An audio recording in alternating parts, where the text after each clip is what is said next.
瞬间的就有福，拥有的一切都进了包袱，思念是带不走的。天空已云密布，心中翻腾起伏，随江飘摇，前途仍模糊，此地会是我已经幻想出。漂洋过海，我吃得起苦，相信天无绝人之路。现实有处处，梦里有祝福，有缘同走风雨共度。顶着烈日当空，眼底有迷雾，不能再让懦弱困住。日子多坎坷，命运有变数，只盼就寒风甘露。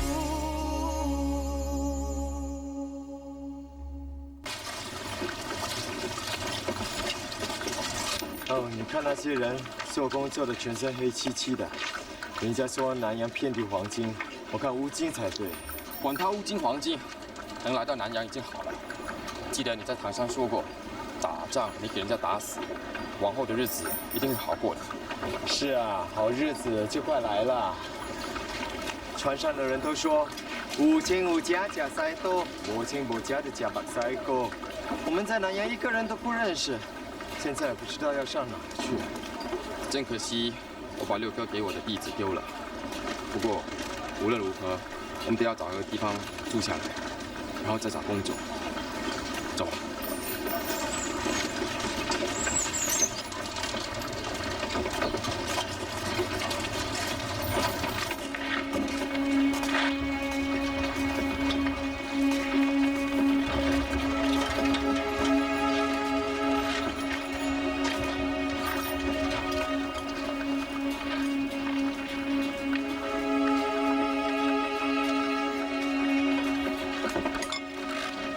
那个，哎呀，哎，没事。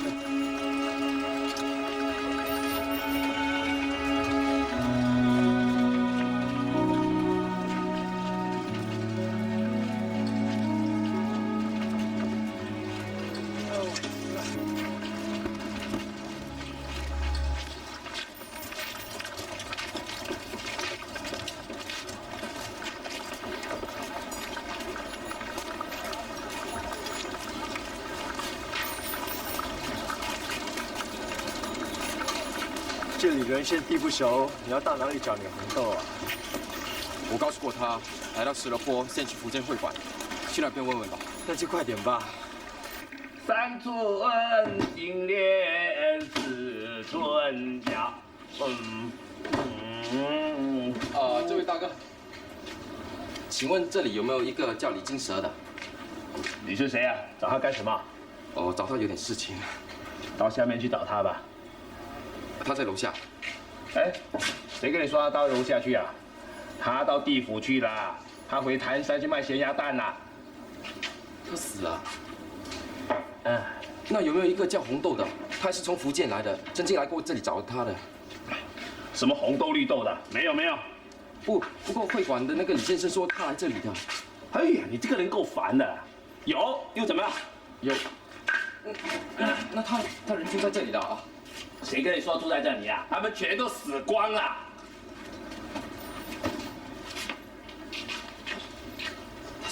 他死了。你说红豆死了？啊！你说红豆死了？他怎么会死啊？哎嘿，你这个人烦不烦的？死就死了，你不要来烦我，我要睡觉啊！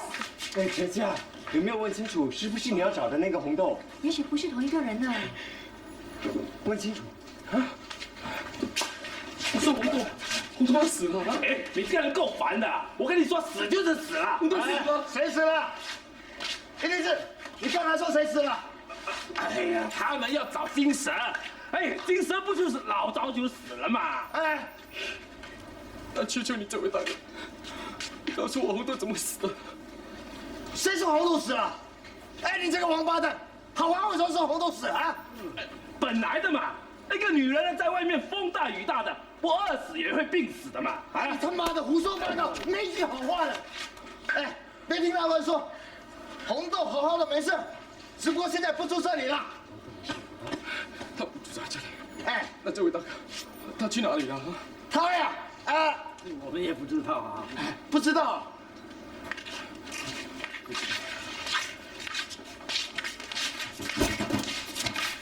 去找他。哎，你上哪去找啊？是啊，他们都不知道他的下落，你上哪找？我去找他了。反正你们都已经到石勒坡了，你可以慢慢的找的。是啊，慢慢找吧。哎呀，走了半天累都累死了。找个地方先住下。哎，你们刚刚下船了？是啊，福建来的。哎，你们是新客，找到工作了没有？还没有，连住都有问题。哎呀，大家都是同乡嘛，住的包在我们身上。哎，我们这刚好有间房，你们可以先住下，再告诉房东好了啊。哎，至于你单身呢，更容易啊，跟大伙挤一挤就行了。来，自己工作吧，苦力干不干？谢谢。哈，谢谢就是干了啊！好，包在我身上。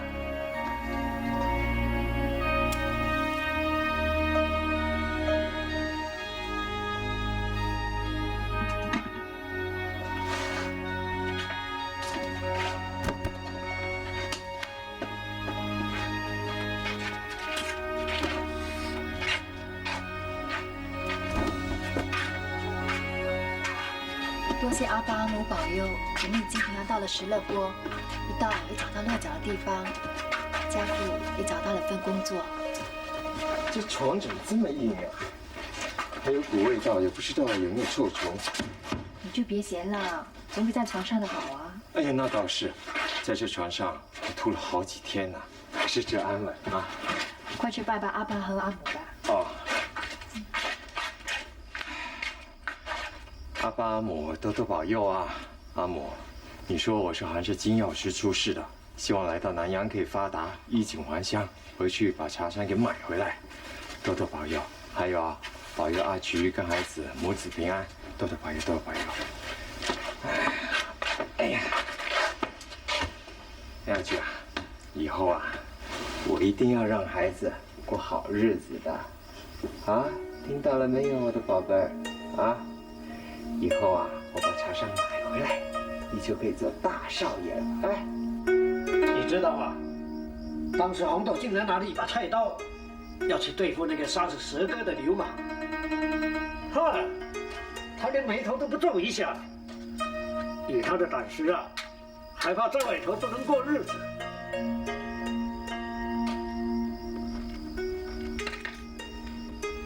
放心吧。他的性子是比男人还犟的。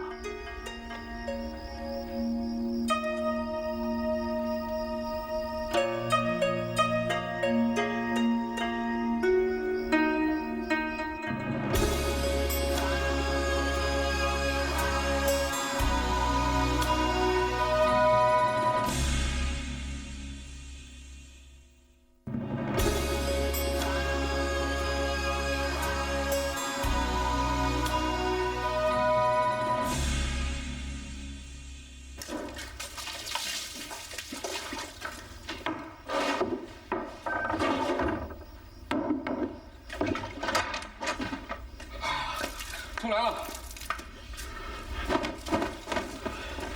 家父，哎，开工了，冲凉了，快！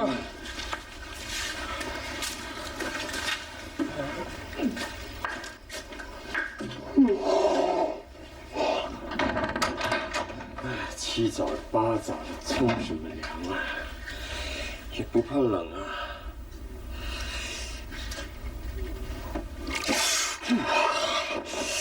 想冻死人呢，就傻瓜才冲。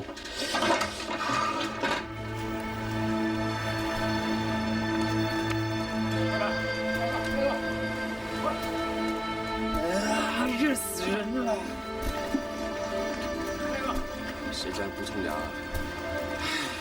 谁知道太阳出来会这么热？哎，好了好了，大家开工了啊！今天可以把正成号货仓里的橡胶全清了，谁看得多钱就多啊！开工开工！哎，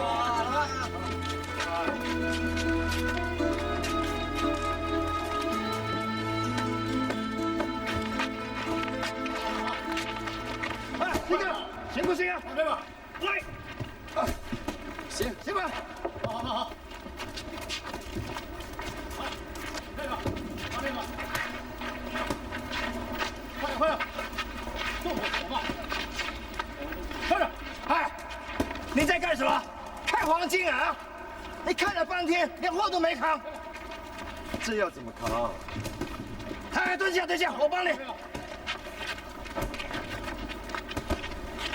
拿好。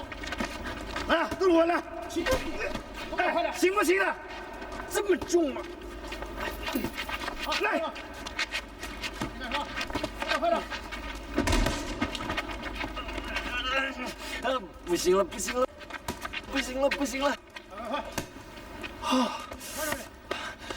这哪是人做的？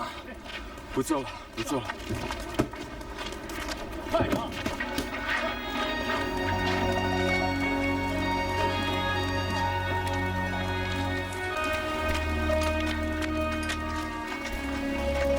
家父，再做吗？我不做了。那货这么重，我怎么扛啊？我不像你这么有力气，我真的不行，我不做了。可是面挺好吃的。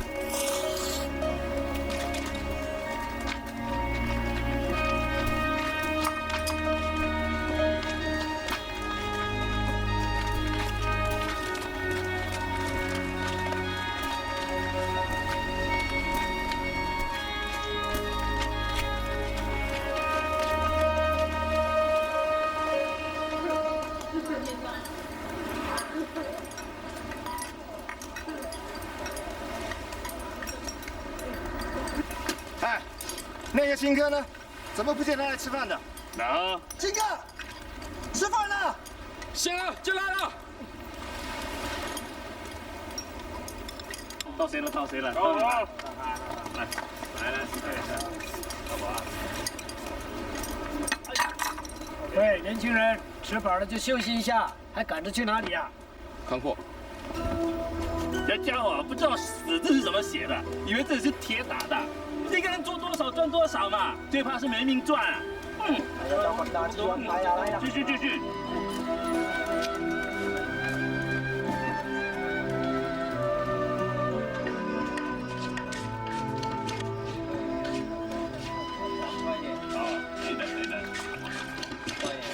救火柴，救火。快一点了。1000块。哎，年轻的，这么卖命啊！顾着做工，连吃饭的时间也要省啊！哎，做工拼命是应该的，可是身体还是要顾好的，要吃饱饭才有气力做工嘛啊！哎，还要多喝一些水，还要多冲凉。我们这些过番来到南洋的，还不就是为了多赚几个钱？家里还等着我们钱用呢。你快一点嘛！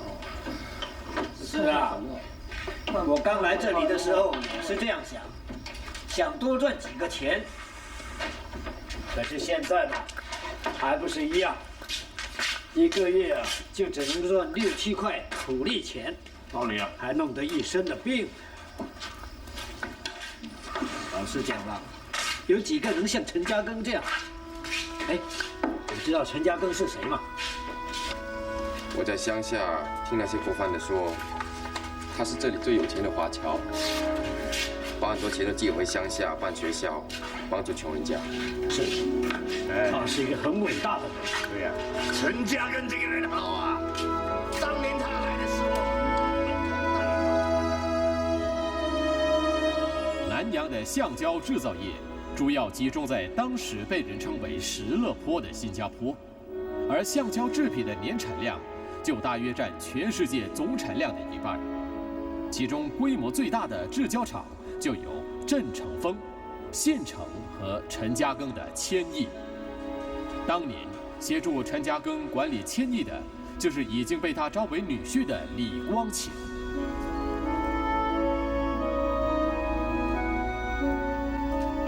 光启，这里你都看到了，怎么样啊？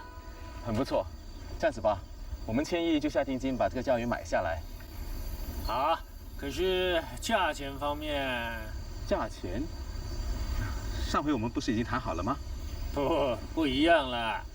现在有一家日本公司要买下这片胶原，价钱比你们高出1倍，除非千亿公司能出更高的价钱，否则这片胶原呢，我们就卖给他们了。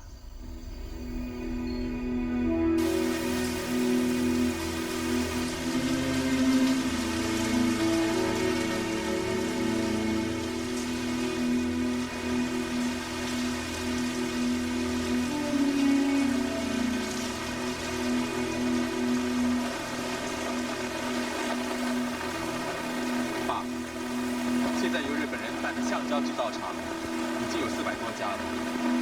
日本工业组织性强，一声令下，遍地开花呀！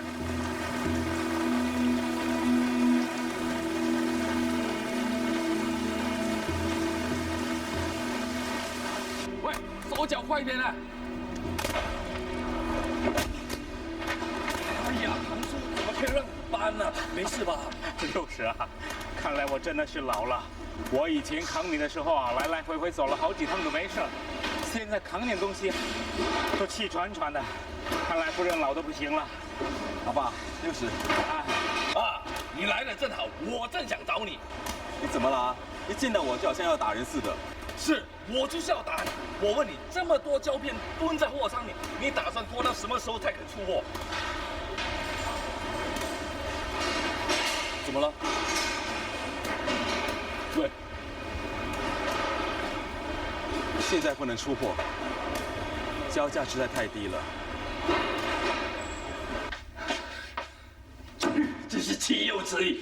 那些日本橡胶公司究竟想搞什么鬼？竟然会开了几家？一个小小的石勒坡就已经有400多家了。怎么突然间跑出400多家日本公司啊？哇！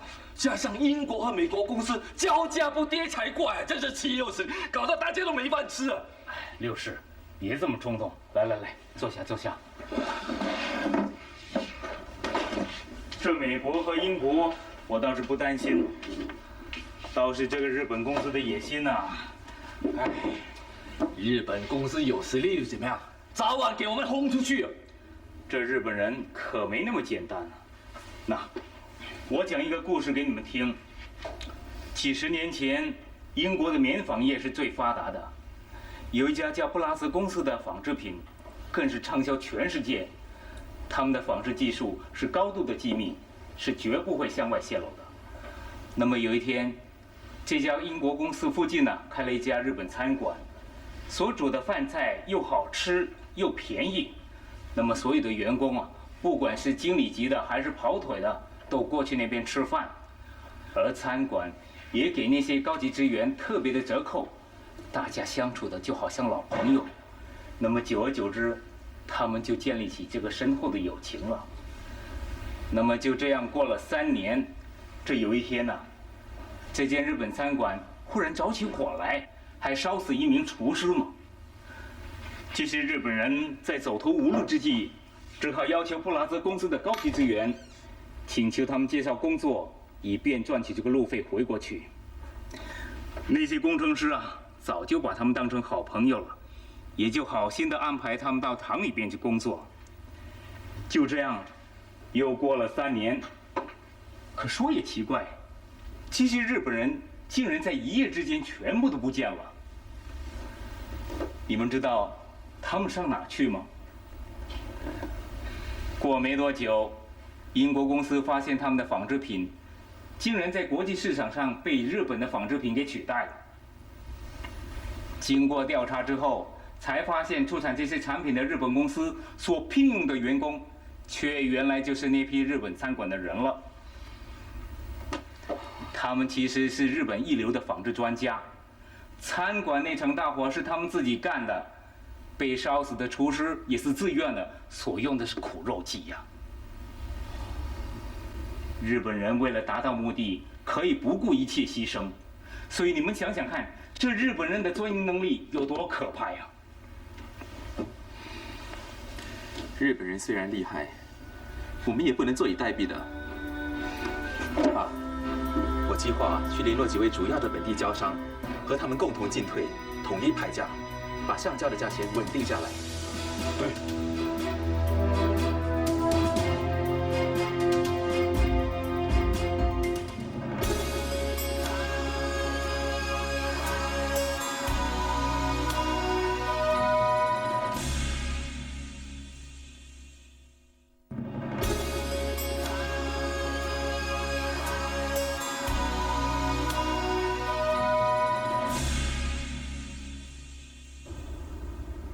江兄，其他胶商统一的价钱都在这里了，你看，我们就这样说定了。一定，小弟的橡胶公司一切都以千亿公司为主，统一牌价绝对办得到。这唇亡齿寒的道理，小弟怎么会不懂呢？我们是应该团结的。那好，江兄，有你这句话我就放心了。我不打扰你了，先告辞。哦，那我不送了，再见。再见。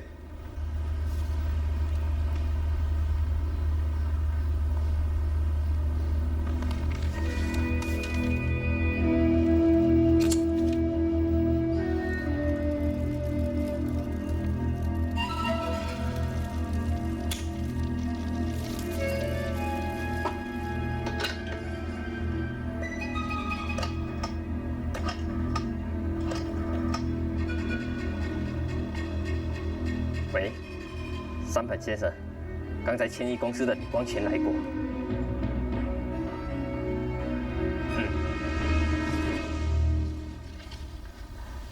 这白白的胶质，的确能够致富，也造就了很多人。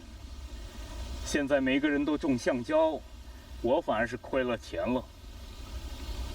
我们这次亏损了多少啊？整20多万。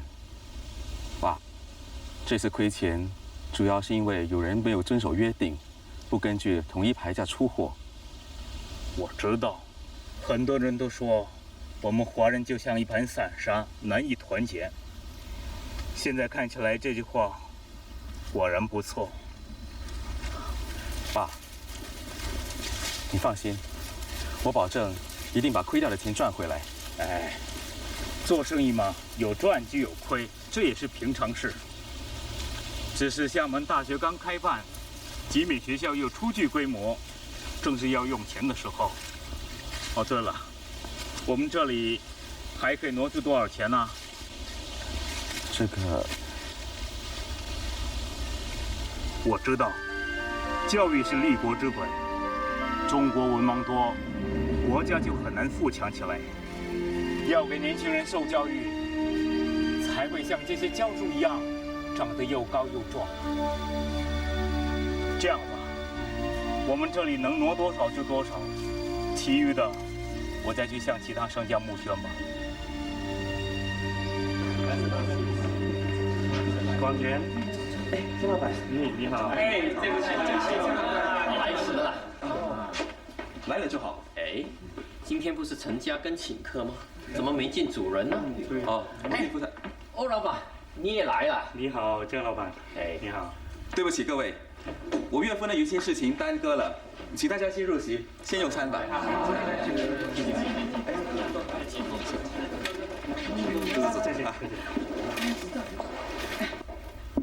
来，大家请用。炒花生、咸豆腐、咸菜，这倒是别开生面啊！我还是第一次吃到这么特别的酒席呢。我知道这些都是廉价菜，是不能登大雅之堂的，对不对？来，坐，来吃吧，别客气啊。好，来，坐。来，大家吃。虽然这些不是什么山珍海味，但也都是乡下菜。我们就吃出一点乡情吧。好。我们以前呢，在乡下的时候啊，要吃到这样的菜，说句老实话，还真不容易呢。最近我回乡一趟，乡下还是一样的穷。我在想，我们在这还能吃上一口热粥，是不是应该为乡下做点什么呢？本人一直认为，要国家富强起来，立国之本就是让人民受良好的教育。所以我就在这号召开办道南学校，还有华侨中学，已经在集美开办了学校，最近又在厦门开办了大学，为的就是让乡下的子弟们有书读。可是这个教育事业啊，光凭我一个人的力量毕竟是有限的。可是我在想，在座的诸位又是本地的大商家，希望到时候大家能够慷慨解囊，也为教育事业捐献而出力。一定。这菜怎么味道怪怪的？陈老板，我这个人有话直说。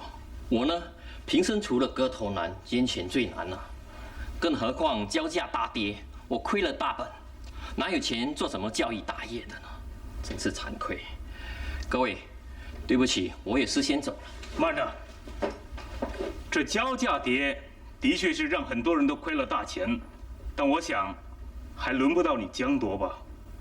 陈老板，这话是从何说起的？江老板，你明里赞同统一价格，暗地里却不守规定，和日本交商勾结，低价的把货物卖出，你故意捣乱市场，目的在打击本地的交商。我打击别人来干什么？对我有什么好处？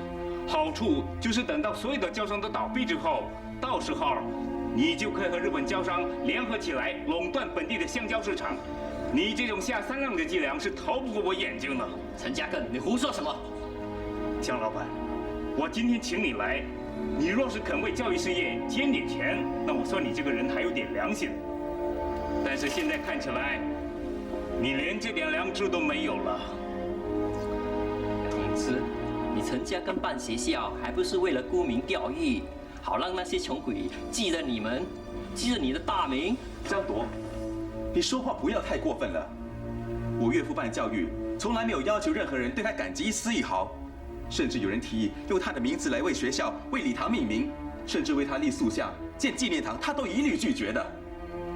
哦，那可真是伟大，本人佩服佩服。可惜我只是个小生意人，哪可以跟你们比呢？做什么为国为民的大事业呢？对不起，我有事先走了。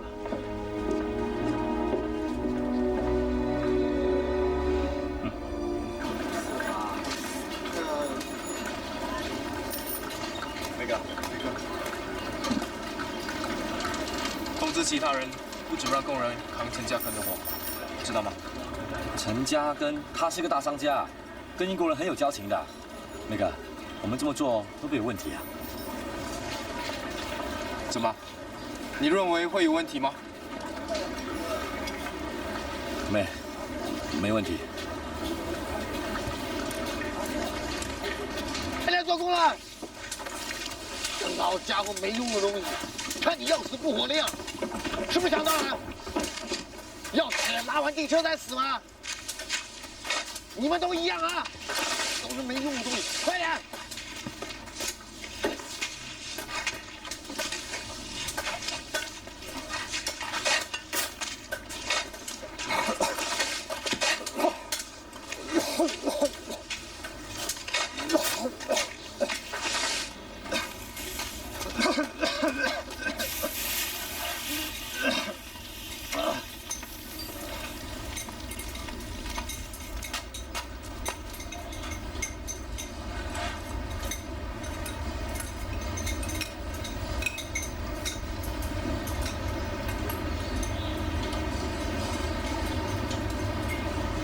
拉煤辛不辛苦？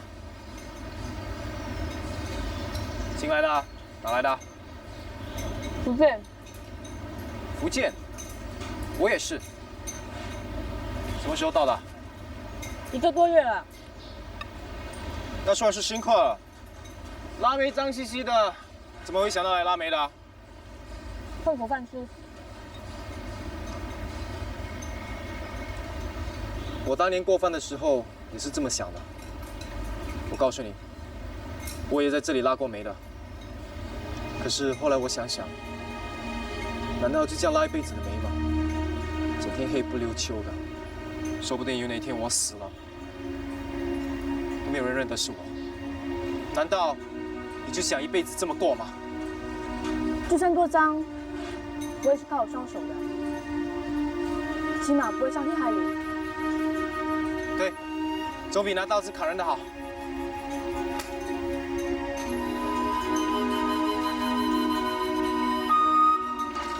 老板，来2碗面。哦，好，过来。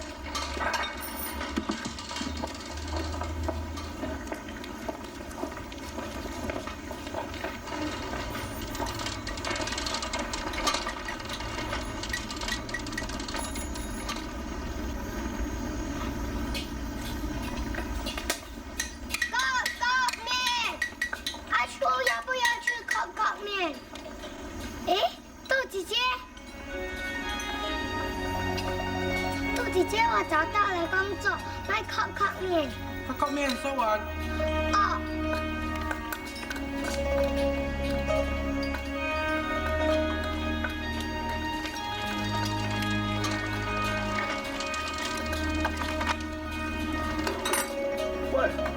小心点啊，打破门要扣你工钱的。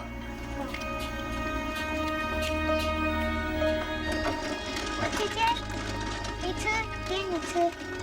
我不饿，还是你吃吧。哦。你工作辛不辛苦啊？不辛苦，豆姐给你吃。你年纪那么小，叫你出来工作赚钱。我要是赚了钱，你能帮我寄回乡下给我阿母好吗？你呀，真懂事。那过些时候啊，等豆姐姐赚多一点钱，我就让你报名上学读书识字，你说好不好？好啊，豆姐姐，我听人家说读了书就可以赚很多很多的钱。你呀，你看你吃的满嘴都脏兮兮的。你也脏兮兮的。你呀，瘦巴巴的，应该吃多一点啦。面呢？我呢？我有帮你找。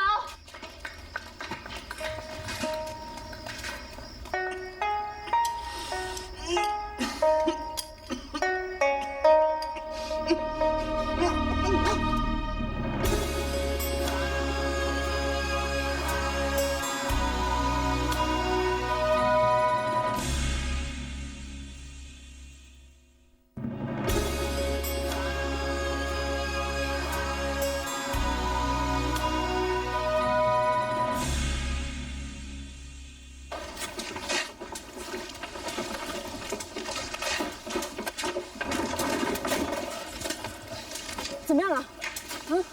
没事吧？你别管我了，你管工看见了，不要乱骂人了。你做工不准碰他，这老不死整天在这偷懒，赶快起来做工了！快点，快点，快点拉，给我拉起来！你不准碰他，过去！听到没有？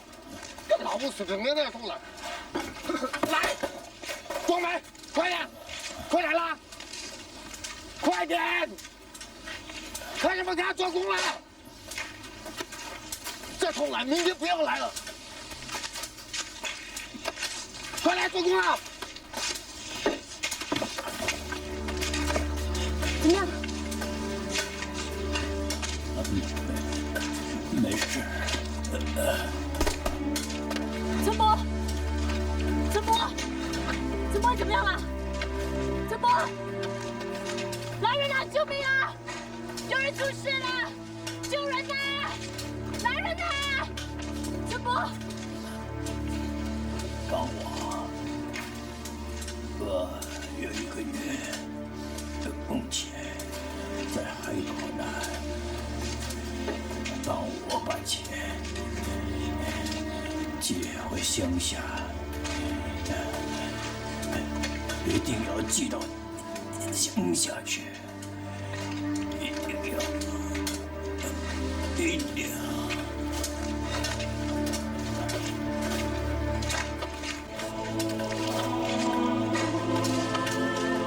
陈波，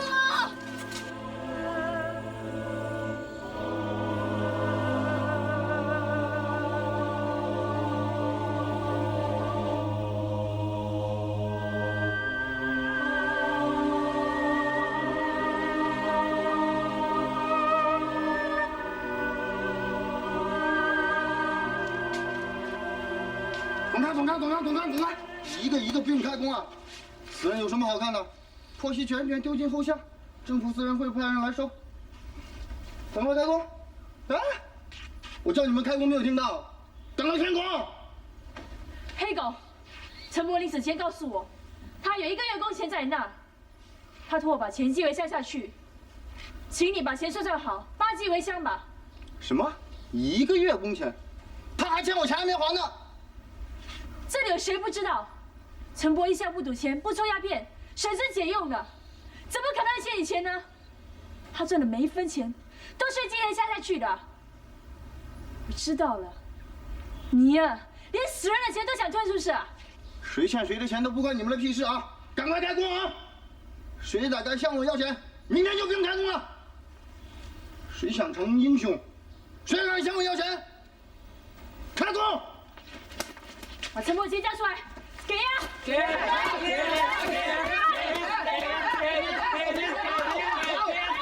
好，我给。你们一个都想造反，我给。你明天不用开工了，滚开！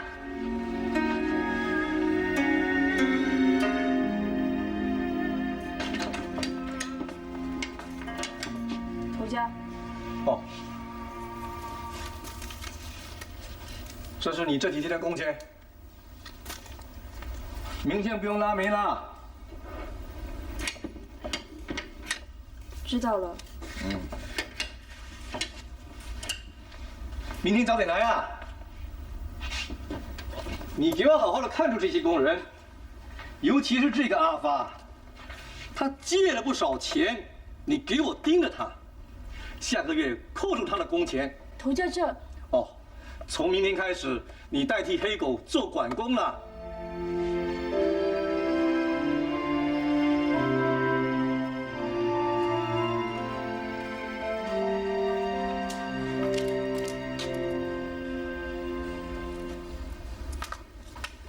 站着！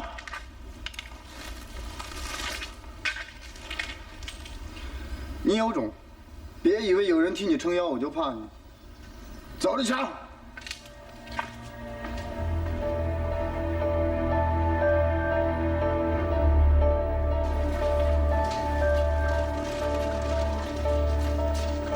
别以为有人替你撑腰我就怕你。走着瞧！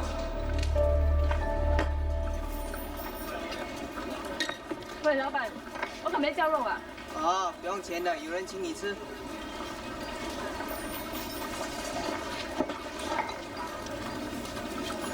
是谁呀喏，梅克。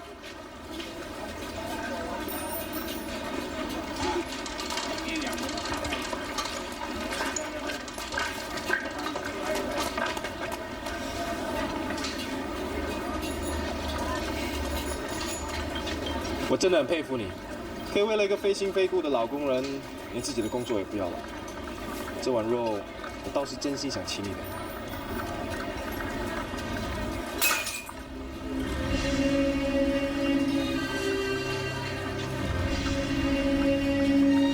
杀人凶手的东西不吃。是啊，我是杀人凶手。在乡下的时候，土匪一进村子来，见人就杀。我家15口人啊，就死的只剩下我一个。他们可以杀我家人，我为什么不能杀他们？我不杀人的话，行吗？我不杀人，我能活到今天吗？那蛇哥呢？像蛇哥那么好人，你都杀，你跟土匪有什么两样啊？我知道，你在这是很有势力，想杀人就杀人，想打人就打人。我更知道的是，我能当上管工，全都是你在背后搞的鬼。我现在告诉你，我不稀罕。女人就是没有这个能耐。女人嘛，毕竟就是女人，没胆子。你管得了那些男人吗？我去看准你不行。还有忘了告诉你，我是故意的，我就是等着看你出丑。可惜，让我猜对了，你不敢。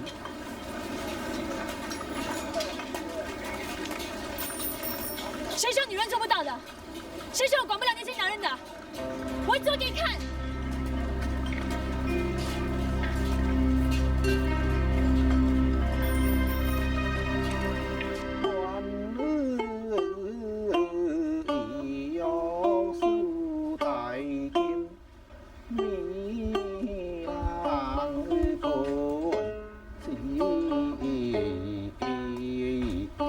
大叔啊，请问李先生在吗？哦，他回乡下去了。你有什么事吗？是这样的，上一次我托他帮我留意，有没有一个叫陈夏的人来会馆找过我啊？没有听他提起过。谢谢你啊。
波，让来吧。你来拉车。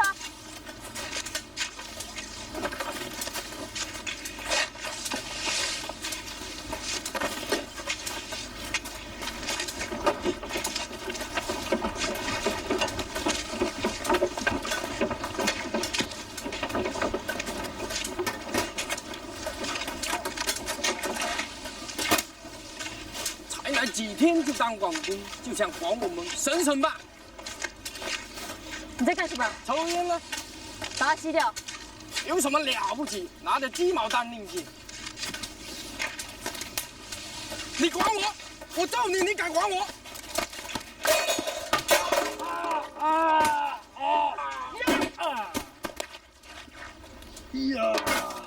如果你不想做的话，你马上给我走，明天就不用再来了。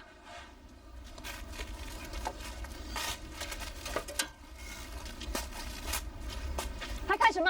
开工了！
在那一天，在。